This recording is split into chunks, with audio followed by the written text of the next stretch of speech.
అందరికీ నమస్కారం అండి. నా పేరు విజయ్. నా పేరు thanks lot my respect cinema అనే ఛానల్‌ని ఇంతగా ఆదరిస్తున్న ప్రతి ఒక్కరికి చాలా చాలా thanks. Again came back with one more casting requirement అండి. ఇదొచ్చేసి ఈరోజు ఆడిషన్స్ జరుగుతున్నాయి అని అంటున్నారు. టుడే ఆడిషన్స్ అన్నారు కానీ ఇక్కడ డేట్ ఏమి ఇవ్వలేదండి. సో కాబట్టి ఒకటికి 4 సార్లు క్రాస్ చెక్ చేసుకునే ప్రయత్నం అయితే చేయండి. సో వీళ్ళకొచ్చేసి చిల్డ్రన్స్ కావాలంటే 6 నుండి 10 సంవత్సరాల లోపు వాళ్ళు, అలాగే ఫీమేల్స్ కావాలంటే 25 నుండి 50 సంవత్సరాల లోపు వాళ్ళు.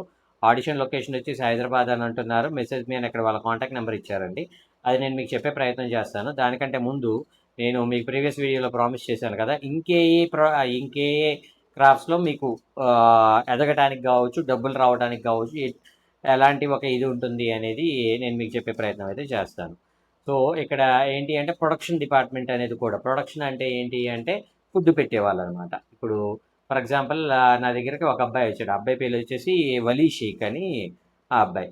ఆ అబ్బాయి ఏంటి అంటే ఇలా ప్రొడక్షన్ చేస్తూ ఉన్నాడు. ఆ అబ్బాయి నా దగ్గరికి వచ్చి అన్న ఇలా నా డైరెక్షన్ డిపార్ట్మెంట్ అంటే చాలా ఇంట్రెస్ట్ అన్న, మీరు ఎలాగైనా నన్ను డైరెక్షన్ డిపార్ట్మెంట్లో జాయిన్ చేసుకోండి అని అడిగాడు. దానికి నేనేమన్నా అంటే ఇప్పుడు నీ ఫినాన్షియల్ స్టేటస్ ఏంటి? నీ ఊర్లో నీకు ఆర్థికంగా బాగానే ఉందా? నువ్వు నెల అయ్యేటప్పటికి ఇంటికి పంపించకపోయినా, లేదంటే నీకు ఇక్కడ ఇది ఖర్చులకి వాళ్ళు అక్కడ నుండి పంపించగలిగే ఒక ఆర్థిక పరిస్థితి ఉందంటే నువ్వు డైరెక్షన్ డిపార్ట్మెంట్లో చేద్ది. కానీ ఎందుకంటే ఒక నెల జీతం రావచ్చు, ఒక నెల రాకపోవచ్చు, ఇలాంటి ఒక పరిస్థితులు ఉంటాయి. మరి దానికి నీ సిద్ధమేనా అంటే లేదన్నా, నేను కనీసం నాకు ఇక్కడ హాస్టల్ ఫుడ్ వరకు నేనన్నా చూసుకోవాలి కదా, నాకు కనీసం నెలకు 10,000 అన్నా రాగలిగినట్లయితే అది నాకు ఎంతో కొంత సపోర్ట్ అవుతుంది అనే టైప్లో అతను అడగటం జరిగింది.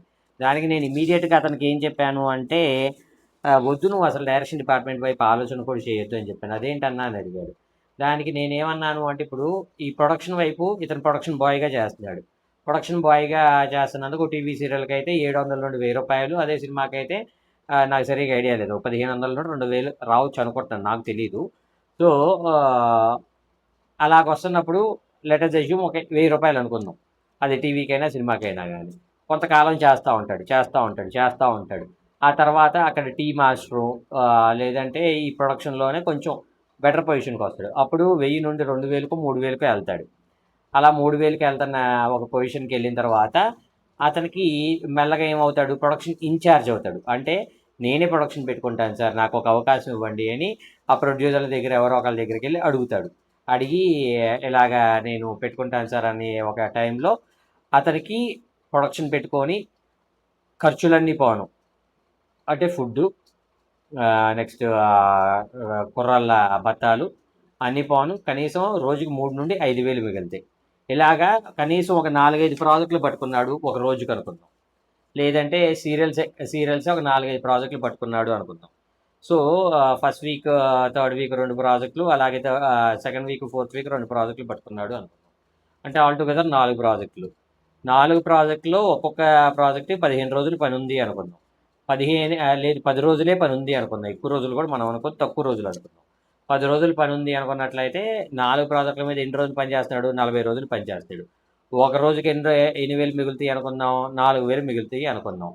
4 పదులు ఎంత? 40,000. సో 40,000, 40,000, 80,000, 1,20,000, 1,60,000 అతనికి మిగిలేది. సరే, ఈ 60 కూడా మిగలలేదు అనుకో, ₹1,00,000 అతను ఇంట్లో కూర్చొని సంపాదించుకునే ఒక రొక్కం అనమాట.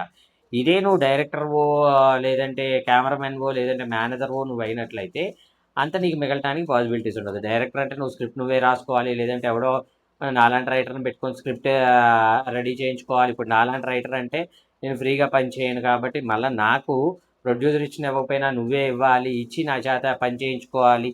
ఇలాగ చాలా సర్కమ్స్టాన్సెస్ అనేవి ఉంటాయి. సో ఆ తర్వాత డిఓపి అంటే మళ్ళీ నువ్వు వర్క్ మొత్తం నేర్చుకొని ఆ తర్వాత మళ్ళీ వెళ్ళి డైరెక్టర్ల చుట్టూ, ప్రొడ్యూసర్ల చుట్టూ తిరగాలి.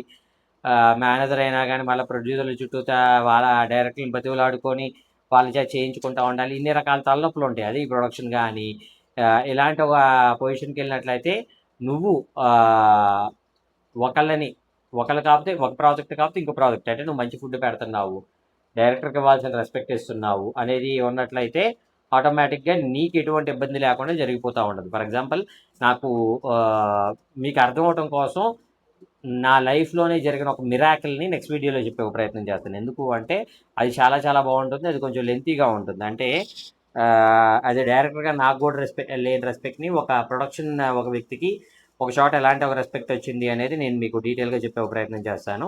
సో సో ప్రస్తుతానికైతే వీళ్ళ కాంటాక్ట్ నెంబర్ చెప్తాను, నోట్ చేసుకోండి. 7416 550 481. I repeat 7416 550 481. డిస్క్లైమర్ అని మీ అందరికీ తెలిసిందే కదా. నేను పెట్టే ఏ పర్టికులర్ కాస్టింగ్ రిక్వైర్మెంట్కి నాకు ఎటువంటి వ్యక్తిగతమైన లావాదేవీలు వీళ్ళెవరో కూడా నాకు తెలియదు.